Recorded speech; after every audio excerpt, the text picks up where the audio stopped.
मी एक खाटीक होतो. चिकन मटण विकायचं. माझ्या दुकानाच्या जवळ एक 7-8 वर्षांचा मुलगा येऊन बसायचा आणि माझ्याकडून चरबी घेऊन निघून जायचा. एके दिवशी काही लोक त्याला खूप वाईट पद्धतीने मारत होते. तो अक्षरशः रक्तबंबाळ झाला होता. एक माणूस बोलत होता की त्याने गाडीवरून फळं उचलली आहेत, जी खराब होती. तेव्हा तो मुलगा हुंदके देत बोलत होता की माझी आई आजारी आहे आणि बहिणी 4 दिवसांपासून उपाशी आहेत. मी त्या फळांचे पैसे दिले. खरं खोटं जाणून घेण्यासाठी मी त्या मुलाचा पाठलाग केला आणि त्या मुलाच्या घरापर्यंत पोहोचलो. तेव्हा समोरचं दृश्य पाहून माझ्या अंगावर अक्षरशः काटा उभा राहिला. मी मटण कापण्यात अगदी गुंग होतो. तेव्हा तो मुलगा अगदी एकटक त्या मटणाकडे पाहत होता. मला एक गोष्ट कळून चुकली होती. जेव्हा कधी मी माझं दुकान उघडायचो तेव्हा तो मुलगा माझ्याजवळ येऊन बसायचा आणि जसं मी ग्राहकांसाठी मटण कापायला सुरुवात करायचो तो त्या मटणाकडे अगदी एकटक पाहायचा आणि मग अनवाणी पायाने माझ्याजवळ यायचा आणि मला बोलायचा, दादा हे उरलेलं जे मटण आहे आणि चरबी आहे ते मला दे. तेव्हा मला प्रश्न पडायचा की एवढा छोटा मुलगा या खराब मटणाचं आणि चरबीचं काय करत असेल. परंतु त्यावेळी मी त्याच्याकडे अगदीच दुर्लक्ष केलं होतं. त्यामुळे मी देखील पिशवीमध्ये ते उरलेली चरबी त्याच्याकडे द्यायचो. तो मुलगा जवळपास 8-9 वर्षांचा असेल. रंगाने अगदीच गोरा होता. परंतु तो अनवाणी इकडे तिकडे बाजारात फिरताना मला नेहमी दिसायचा. कधी एखाद्या भाजीवाल्याजवळ उभा असायचा, तर कधी एखाद्या फळगाडीजवळ, तर कधी दुसऱ्या एखाद्या दुकानाजवळ आणि मग तिथे उभा राहून तिथल्या गोष्टींकडे अगदी निरखून पाहायचा. सुरुवातीला मला त्यामागचं रहस्य जाणून घेण्याचं महत्त्वाचं वाटलं नाही. परंतु काही दिवसांनंतर जेव्हा हे रोज रोज घडू लागलं तेव्हा माझी नजर त्या मुलावर पडली.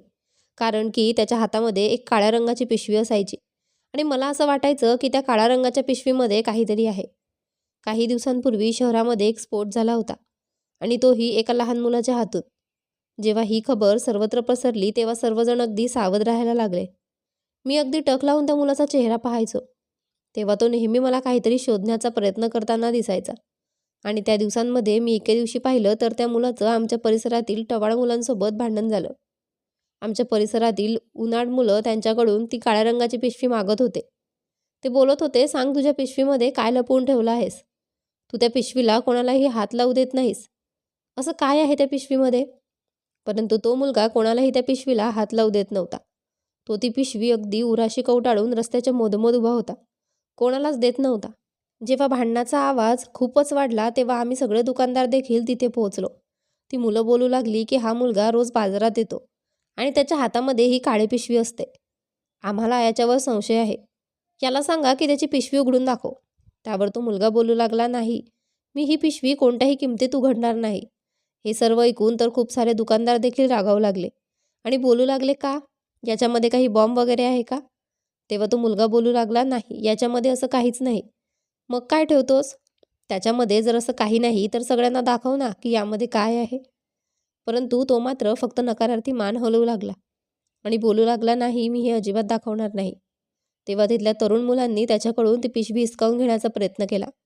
परंतु त्याने मात्र त्याच्या जवळ येणाऱ्या तरुण मुलांना अगदी धक्का दिला आणि धावत पळत एका गल्लीत निघून गेला. खूप सारे मुलं त्याचा पाठलाग करू लागले, परंतु एकाएकी तो त्या गल्लीतून गायबच झाला. कदाचित तो लपला होता. तेव्हा सर्वजण बोलू लागले, जर हा मुलगा परत कधी आपल्याला दिसला तर आपण त्याची पिशवी नक्की बघायची. त्यानंतर पुढचे काही दिवस तर त्या मुलाने त्याचा चेहरा दाखवलाच नाही. माझ्या मनात तर वेगवेगळे प्रश्न निर्माण होऊ लागले. आजकाल चोरी आणि हे बॉम्ब धमाके तर खूप सारे वाढले होते. देवाने अशा लोकांना शिक्षा दिली पाहिजे, जी लोक या अशा गोष्टींसाठी लहान मुलांचा वापर करून त्यांचे आयुष्य उद्ध्वस्त करतात. काही दिवसांनी पुन्हा तो मुलगा उदास चेहरा घेऊन काहीतरी शोधत असल्याचे नजरेने पुन्हा तिथे आला. त्या दिवसापासून मला हे जाणवलं की तो मुलगा आता पिशवी न घेताच येऊ लागला. त्याच्याजवळ आता कोणतीच पिशवी नसायची. एके दिवशी मी विचार केला की मी याचा पाठलाग करतो आणि बघतोच की हा नक्की कोण आहे. माहीत नाही का, मला जरा त्या मुलावर संशय येत होता. तो मुलगा आमच्या परिसरातील नक्कीच नव्हता आणि त्याला मी मागच्या 10-12 दिवसांपासून इथे फिरताना पाहतोय. याच्या आधी तर कुणीही त्या मुलाला इथे पाहिलं नव्हतं. तो चालत चालत पुन्हा एकदा माझ्या दुकानाच्या जवळ आला आणि तिथे खूपच ऊन लागत होतं आणि ऊन देखील आज खूपच तापलं होतं. परंतु तो मुलगा मात्र तिथे बसून प्रत्येकाला अगदी एकटक नजरेने पाहत होता. मी पूर्ण 1 तास ते मटण साफ करत होतो. खराब मटण, चिकन आणि चरबी एका बाजूला करत होतो. अधेमध्ये त्या मुलावर देखील नजर टाकायचो. जेव्हा माझं ते मटण साफ करून झालं तेव्हा तो मुलगा माझ्या जवळ आला आणि बोलू लागला, दादा एक गोष्ट बोलू? मी देखील प्रश्नार्थक नजरेने त्याच्याकडे पाहिलं आणि म्हणालो, हां बोल ना. तेव्हा तो बोलू लागला, दादा हे खराब मटण आणि चरबी मला दे. त्याचं ते बोलणं ऐकून मी हैराण झालो. तसंही मला ते खराब मटण आणि चरबी कचऱ्यामध्ये फेकायचीच होती. परंतु एक प्रश्न लगेच माझ्या डोक्यात आला आणि मी त्याला विचारलं की तू या खराब मटणाचं काय करणार? माझ्या मनामध्ये त्यावेळी प्रश्न आला होता की हा मुलगा बॉम्बस्फोट करणाऱ्या लोकांपैकी तर नाही ना? असं तर नाही ना की हा मुलगा या खराब मटणामध्ये बॉम्ब लपवून इथेच ठेवून जाईल आणि जेव्हापर्यंत या गोष्टीची शहानिशा होईल तेव्हापर्यंत खूप उशीर झालेला असेल. तो मुलगा शांत झाला आणि बोलू लागला, तसंही तुम्ही फेकणारच आहेस ना, त्यापेक्षा मला दे. परंतु मी नकारार्थी मान हलवली आणि ते मटण देण्यास त्याला नकार दिला. मी एकदा नकार दिल्यानंतर तो शांतपणे जाऊन पुन्हा त्याच्या जागेवर बसला आणि मग कधी फळांच्या गाडीवर बघायचा तर कधी भाजीच्या गाडीकडे लक्ष द्यायचा. माझ्या मनामध्ये अस्वस्थता होतीच, परंतु तरी देखील मी ते खराब मटण कचऱ्याच्या डब्यात टाकून दिलं. माझ्या दुकानाच्या शेजारीच कचऱ्याचा डब्बा होता आणि प्रत्येक संध्याकाळी सफाईवाले ते खराब मटण उचलून न्यायचे. डब्यावर खूप साऱ्या मांजरी जमा झाल्या. त्या पिशवी फाडून त्यातलं मटण काढत होत्या. मी तर तिथून वळून माझ्या दुकानावर आलो होतो. परंतु जेव्हा मी सहजच मागे वळून पाहिलं तेव्हा मला तर खूप मोठा धक्का बसला. कारण की तो मुलगा त्या तिथल्या मांजरीला हकलून त्या खराब मटणाची पिशवी त्या मांजरीकडून हिसकावून घेण्याचा प्रयत्न करत होता. परंतु त्या मांजरी देखील जंगली होत्या. त्या मुलाच्या हातावर नखं मारायला लागल्या. परंतु तरी देखील त्या मुलाने त्या मांजरीला हाकलवून ते मटण त्यांच्याकडून हिसकावलं. त्यातलं अर्धे मटण जमिनीवर सांडलं होतं तर अर्धे मांजरीच्या तोंडात होतं. त्या मुलाने जमिनीवर पडलेलं मटण गोळा केलं आणि तिथून पळू लागला. मी कितीतरी वेळ हे सगळं पाहत होतो. त्याच्या चेहऱ्यावरून तर तो खूप चांगला वाटत होता. परंतु कोणीही मुलगा इतक्या खराब मटणासाठी हे कसं करू शकतो? मी पूर्ण रात्र झोपू शकलो नाही. हाच विचार करत होतो की या मुलाबद्दल मी कसे काय जाणून घेऊ? तो कुठला होता आणि तो असं का करत होता? दुसऱ्या दिवशी तर त्या मुलाने असं काही केलं, ज्यामुळे सगळेच लोक हैराण झाले. मी आता दुकान उघडलंच होतं आणि मी माझ्या दुकानाला सेट करत होतो की इतक्यातच आरडाओरडण्याचा आवाज आला. मी पाहिलं तर खूप सारे तरुण मुलं त्या लहान मुलाला मारत होते. मी तिथे पोहोचलो तेव्हा पाहिलं तर तो मुलगा स्वतःच्या पोटावर हात ठेवून गुडघ्यांवर बसला होता आणि त्याने तोंड देखील त्याच्या गुडघ्यांमध्ये लपवलं होतं. लोक त्याच्या पाठीवर कमरेवर मारत होते. त्याला सरळ करण्याचा प्रयत्न करत होते, परंतु तो मात्र त्याचा चेहरा लपवत लोकांचा बुक्क्यांचा मार सहन करत होता. मी पुढे गेलो आणि लोकांना त्या मुलापासून लांब केलं, कारण शेवटी तो तर 8-9 वर्षांचा एक लहान मुलगा होता आणि ती तरुण मुलं स्वतःच्या पूर्ण हिमतीने ताकदीने त्या मुलाला मारत होते. मी विचारलं, आता ह्याने काय केलं? आता तर याच्याजवळ काही पिशवी देखील नाही, का मारता याला? तिथे एक फळ विकणारा देखील होता. तो बोलू लागला, हा चोर आहे, माझी फळं चोरी करून पळत होता आणि याने त्याच्या शर्टाच्या आतमध्ये ती काळी पिशवी शिवून ठेवली आहे. त्याच्या शर्टाच्या आतून तो त्या काळ्या पिशवीमध्ये ती फळं ठेवतो. माहीत नाही लोक स्वतःच्या मुलांना चांगलं शिकवण्याऐवजी चोरी करायला का शिकवतात. तो मुलगा रडत होता, सर्वांचा मार खात होता, परंतु उभा राहायला मात्र तयार नव्हता. मी त्या फळवाल्याला पैसे दिले आणि त्याला तिथून जायला सांगितलं आणि मग हळूहळू गर्दी देखील कमी झाली. मी त्या मुलाच्या जवळ माझ्या गुडघ्यांवर बसलो. मी म्हणालो, बेटा चोरी करणं खूप वाईट आहे, तू हे फळं का चोरतोस? त्याने त्याचा चेहरा वर केला आणि माझ्याकडे बघू लागला. त्याचा पूर्ण चेहरा अश्रूंनी भिजला होता. चेहऱ्यावर कुठे कुठे जखम देखील दिसत होते, ज्यातून थोडं थोडं रक्त दिसत होतं. कदाचित फळ चोरल्यामुळे त्याला खूप मारलं होतं. तो बोलू लागला, माझी आई आजारी आहे. डॉक्टरने सांगितलंय की जर तुझ्या आईने फळं खाल्ली तर ती बरी होईल. मी ते फळवाल्याला पहिल्यांदा सांगितलं की तुझ्या गाडीवर जी काही खराब फळं आहे ती मला दे. दादा, मी तर त्याची चांगली फळं तर नव्हती मागितली ना, तर पूर्ण दिवसाची जी काही खराब फळं होती आणि जे तो विकू शकत नाही तीच खराब फळं मी मागितली होती. आणि सोबतच त्या फळांच्या बदल्यात मी त्याच्या गाडीची दिवसातून 2 वेळा राखणही केली होती. आणि जेव्हा तो पहिल्यांदा मंदिरात जात होता तेव्हा मी त्याच्याकडून फळं मागितली. तसेही ती फळं त्याला टाकायची होती, परंतु त्याने मला जोरात धक्का दिला आणि बोलू लागला, चालता हो इथून भिकारी, माहीत नाही कुठून कुठून येतात. मला राग आला. तेव्हा मी त्याची फळं घेऊन पळू लागलो. दादा, तू स्वतः बघ, मी तीच फळं उचलली आहेत जी फळं खराब आहेत. ताज्या फळांना तर मी हात देखील लावला नाही. माझी आई खूप आजारी आहे, यामुळेच मी त्यांची फळं चोरली आहेत. तो रडत रडत अगदी हुंदके देत देत हे सर्व सांगत होता. मी म्हणालो, बेटा तू काही काम का नाही करत? देवाने तुला 2 हात दिलेत, जे अगदी चांगले आहेत. तू अगदी ठीकठाक आहेस, व्यवस्थित आहेस. चोरी करण्याऐवजी मेहनत कर. तेव्हा तो मुलगा बोलू लागला, मेहनत करून काय मिळतंय? दादा, मी मेहनत केली होती. मी लोकांच्या गाड्या साफ करायचो. ते अगदी रागावून ओरडून माझ्याकडून 2-3 वेळा गाडी साफ करून घ्यायचे परंतु जेव्हा मी त्यांच्याकडून पैसे घेण्यासाठी त्यांच्या गाडीच्या खिडकीजवळ हात करायचो तेव्हा ते गाडी पुढे घेऊन निघून जायचे आणि हसत हसत माझ्या मेहनतीवर, माझ्या नशिबावर दात दाखवायचे.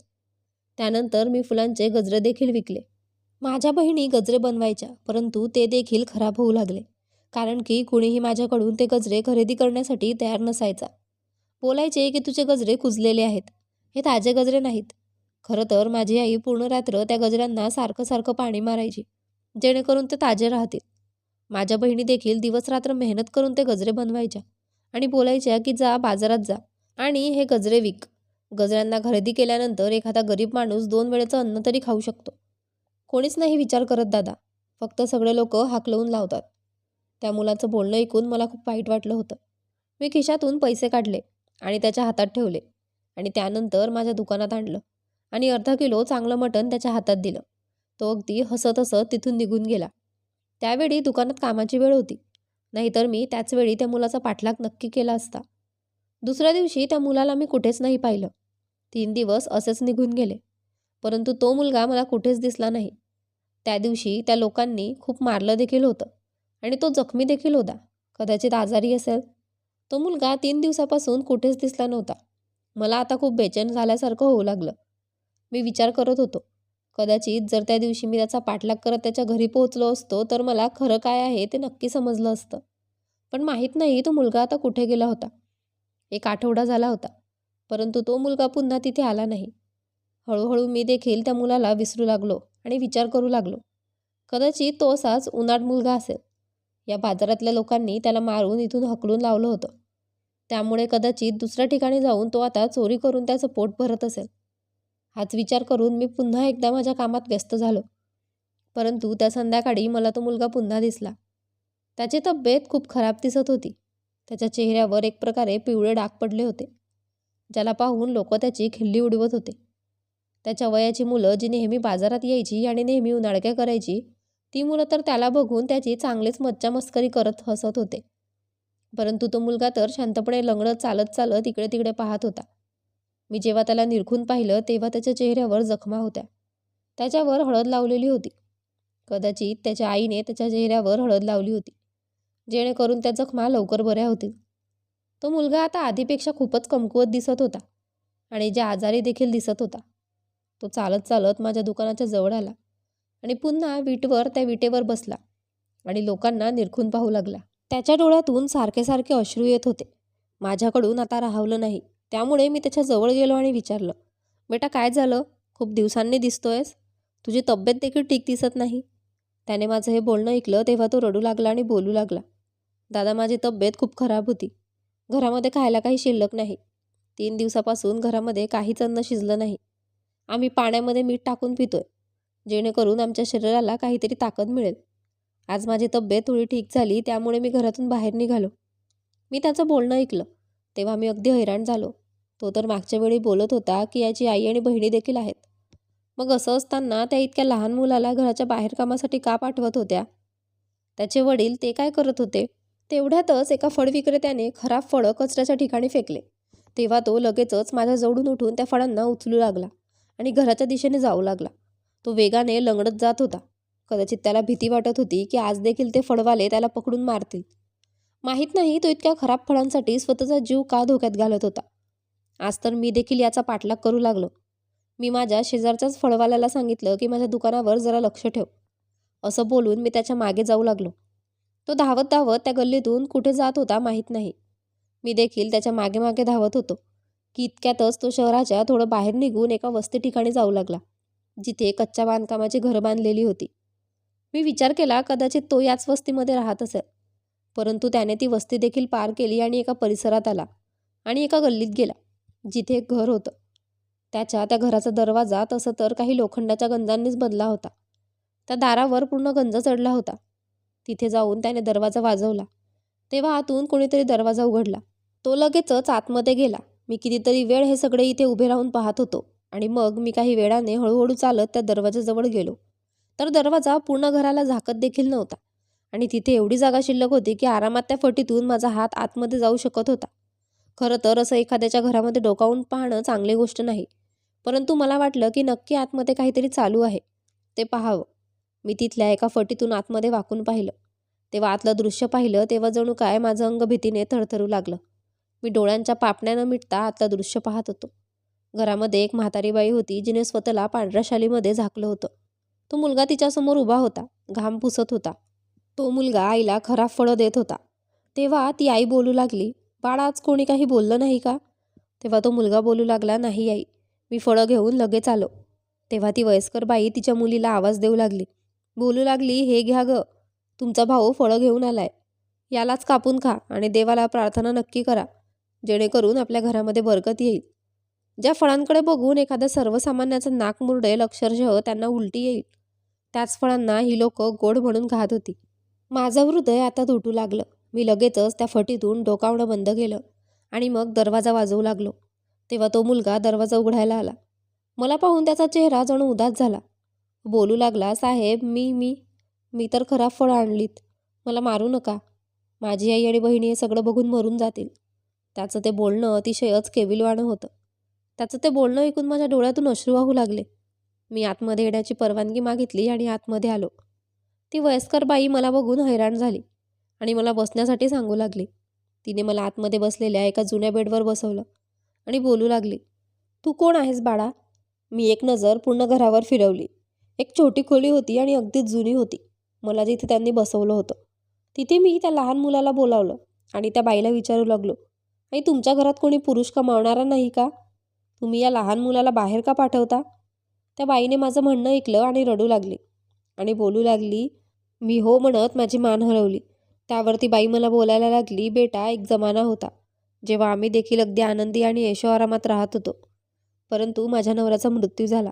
तेव्हा त्याच्या भावाने आमची सर्व संपत्ती हडप केली आणि आम्हाला आमच्या घरातून हाकलून लावलं. माझ्या 2 तरुण मुली आहेत आणि एक मुलगा आहे, जो मला लग्नाच्या खूप वर्षांनंतर झाला. मी खुश झाले की मला देवाने एक मुलगा दिला आहे.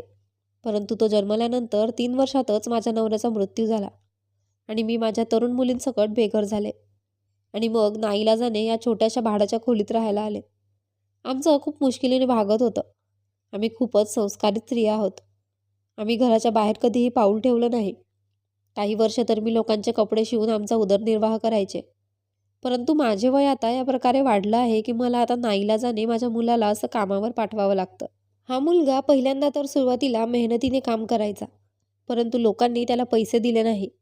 त्यामुळेच तो आता बाजारात जाऊन काहीतरी खाण्यासाठी घेऊन येतो आणि मग यातनंच आमचं पोट भरतं. ती रडत रडत मला तिच्या आयुष्याची कहाणी सांगत होती आणि मीही रडत होतो की या दुनियेमध्ये किती कठीण प्रसंगातून लोक जात आहेत आणि त्यांचं आयुष्य जगत आहेत. ती रडतच होती, तिच्या आयुष्याची कथा सांगत होती. ती तिच्या 2 तरुण मुली आणि दोघीही लग्नाच्या वयाच्या होत्या. परंतु पैसे नसल्यामुळे आणि सोबतच गरिबीमुळे कोणीही त्यांच्यासोबत लग्न करायला तयार नव्हतं. मी जेव्हा हे ऐकलं तेव्हा माझ्या डोळ्यातून अश्रू वाहू लागले. कारण मी सकाळपासून 3,000 रुपयांचं मटण विकलं होतं. मी त्या 3,000पैकी 2,000 रुपये काढले आणि त्यांच्या आईच्या हातावर ठेवले आणि म्हणालो, काही रेशनसाठी सामान खरेदी करा. इतकं बोलून मी त्या घराच्या बाहेर निघालो. संपूर्ण रात्र मी बेचैन होतो आणि रडत होतो आणि मग दुसऱ्या दिवशी मी त्यांच्या घरी गेलो आणि मग त्यांच्या आईजवळ बसून त्यांच्या मुलीचा हात मागितला. मी स्वतःसाठी आणि माझ्या लहान भावासाठी त्या दोन्ही मुलींचा हात मागितला होता. त्यांची आई तर अगदी ओक्शी-बोक्शी रडू लागली आणि माझ्यासमोर हात जोडून माझे आभार मानू लागली. परंतु मी लगेचच त्यांचे हात पकडले आणि माझ्या डोक्यावर ठेवले आणि म्हणालो, तुम्ही मोठे आहात. मोठी लोक फक्त आशीर्वाद देतात, हात जोडत नाहीत. त्यांची आई मला आशीर्वाद देऊ लागली. इतकं असूनही ते देवाचे आभार मानत होते. मी माझ्या भावासोबत राहत होतो. माझी आई नव्हती, फक्त वडील होते, ज्यांना अर्धांगवायूचा झटका आला होता. त्यामुळे ते अंथरुणावरच पडून असायचे. आम्ही 2 भाऊ त्यांचा एकमेव आधार होतो. मी पूर्ण रात्र विचार केला आणि मग याबद्दल मी माझ्या भावासोबत चर्चा केली आणि वडिलांना देखील सांगितलं.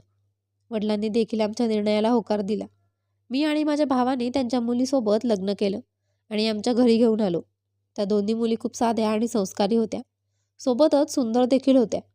आमच्या घरी येऊन त्यांनी आमच्या घराला अगदी स्वर्ग बनवलं. मी त्यांच्या आईला देखील आमच्यासोबत घेऊन आलो होतो. त्या इथे येऊन खूप खुश होत्या आणि त्यांच्या छोट्या मुलाला सुरेशला माझ्या दुकानात माझ्यासोबत कामाला ठेवलं. तो सकाळी शाळेत जायचा आणि संध्याकाळी माझ्यासोबत दुकानातच काम करायचा. खरं सांगतोय की हे सगळं करून मला इतकं समाधान वाटलं होतं की कदाचित या जगामध्ये क्वचितच कुणाला एवढं समाधान मिळालं असेल. मोठ्यांच्या आशीर्वादाने घरामध्ये बरकत येऊ लागली आणि आम्ही दिवसेंदिवस अधिकाधिक प्रगती करत गेलो. माझी तुम्हा सर्वांना फक्त एकच विनंती आहे. फक्त प्रयत्न करा की जेव्हा तुमच्या गल्ली परिसरात अशी मुले दिसल्यास त्यांना उदार मनाने मदत करा. खरं सांगतोय, असं केल्याने फक्त तुम्हाला आशीर्वादच मिळणार नाहीत, तर एखाद्या गरिबाचं चांगलं देखील होईल. तुमच्यामुळे निदान त्यांचे काही दिवस तरी चांगले जातील. मंदिरात केलेल्या दानापेक्षा एखाद्या गरिबाला केलेल्या मदतीमुळे नक्कीच तुमच्या पदरात लाखो पटीने पुण्य पडेल. म्हणून गरजूंची मदत करा. मित्रांनो, आजची कथा तुम्हाला कशी वाटली हे कमेंटमध्ये नक्की कळवा. तुम्हाला ही कथा आवडली असेल तर व्हिडिओला लाईक करा आणि अशाच छान छान कथा ऐकण्यासाठी चॅनलला सबस्क्राईब करून बेल आयकॉनवर प्रेस करा व ऑलवर सेट करा. म्हणजे पुढच्या व्हिडिओची नोटिफिकेशन तुम्हाला लगेच मिळेल. धन्यवाद.